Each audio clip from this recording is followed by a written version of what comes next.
So, Jamie, I'm hesitant to ask you this question, but I want to ask the question about what a broking firm might look like in 5 years' time. So we've spoken about consolidation.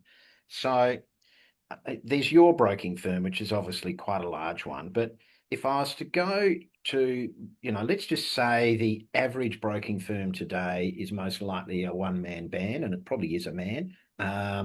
What's the average broking firm going to look like in 5 years' time? I think it's going to be really hard to maintain that one man show, Nick, because the reality is that if you're doing a good job, which you should be, you're going to, because like I said, it's getting harder and harder in terms of the compliance, making sure you're ticking boxes right, making sure you're doing annual reviews. How do you do that all yourself and do it well? So I think there will become a part where if you're not doing it well, though, the consumer's going to go somewhere else because it's just so accessible now. You can just Google. 10 years ago, even it was a lot different than what it is now. So I can't see there being a huge amount of those one band shows left because you've got to be able to answer the phone because the consumer wants to be helped now. They don't want to return phone call in 2 hours time. So I think as tech continues to grow, if you're not adapting to that and being able to be so responsive to the consumer, they're just going to go somewhere else. So I do feel like you're going to need that support from an admin perspective to be able to be getting back to the consumer or the client really quickly because that's just the expectation of the generation coming through. I just can't see how it can be a one person show. So it's either one person may be supported by really good tech, or Yeah, more likely two or three people supported by, again, good tech. yeah. So, Rob, given that line of thought, and I'm not going to let you just have a complete plug for LNG here, what's an aggregator got to do to answer this need and this changing need? What changes are we going to see from an aggregator as we start to support this type of business?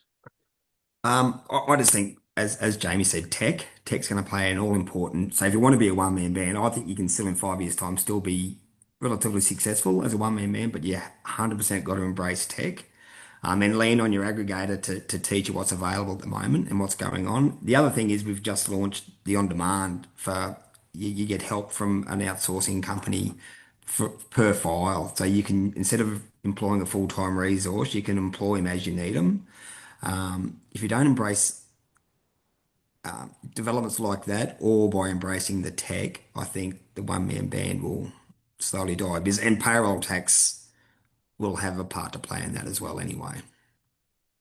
Okay, so that's the what I might call the big aggregator. I mean, you are the biggest aggregator in the country.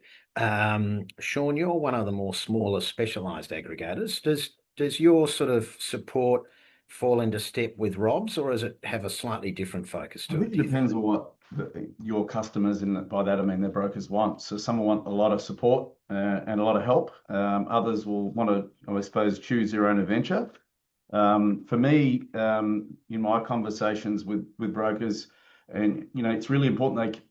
Time is the most important thing, and how to use it. You've got to train and educate yourself to make sure you're keeping yourself ahead of things that are available to you. We had something recently which we'll probably touch on later, where we've had a whole lot of brokers testing scenario, which saves time on understanding lender policy. There's going to be a whole lot of different tools. You've got to keep up to date with those without repeating what others have said. That's just something that comes to mind for me.